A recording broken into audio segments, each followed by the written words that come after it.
After 4 NBA championships in 19 seasons, Shaquille O'Neal announcing that he is retiring from the game. And really typical of Shaq, he used a social media site to announce his retirement.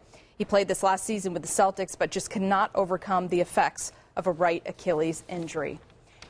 And for more on this breaking news story, we welcome in ESPN analyst Jackie McMullen. Jackie, what have you been able to learn about this announced retirement? And we should mention that the team says that they have not been informed of Shaq's plans.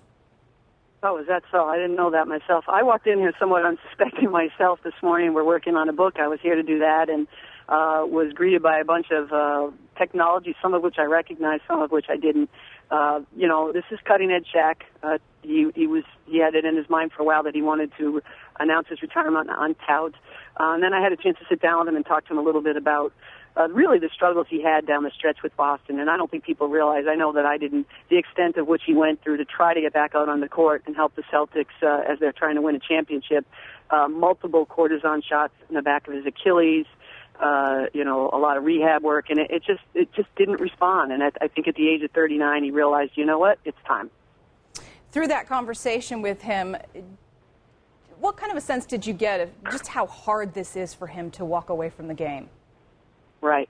Well, I think the hardest part, honestly, was the final months of the season, not being able to be healthy and to be out there, especially against a Miami Heat team that I know he would have loved to have played against. I think for him that was the most frustrating part because he had been doing a lot of rehab work and had lost over 30 pounds and was feeling great except for just that one little area in the back of his heel. So I think he's already done his mourning, to be truthful. I think he's become comfortable with this idea that it's time to go.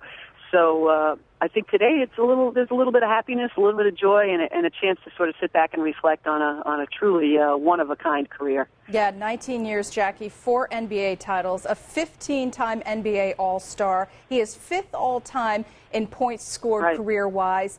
What is his legacy? Well, I do think he is one of the most unique players ever to play the game, certainly one of the most dominant. He was joking with me the other day about all the free throws he missed, which, of course, will always be an addendum to his career. And he was joking that he missed over almost 6,000 free throws, and if he had just made a few more, he would have passed his idol, Wilt Chamberlain, on that all-time scoring list. So certainly a dominant player, but I think one that transcended the game of basketball, and I think that's the one thing that always made him different than the others was it wasn't just about basketball for him. He wanted to be more than that. He was more than that. He was a movie star, a rapper, a businessman, and those things mattered to him as well.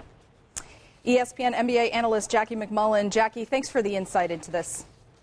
My pleasure.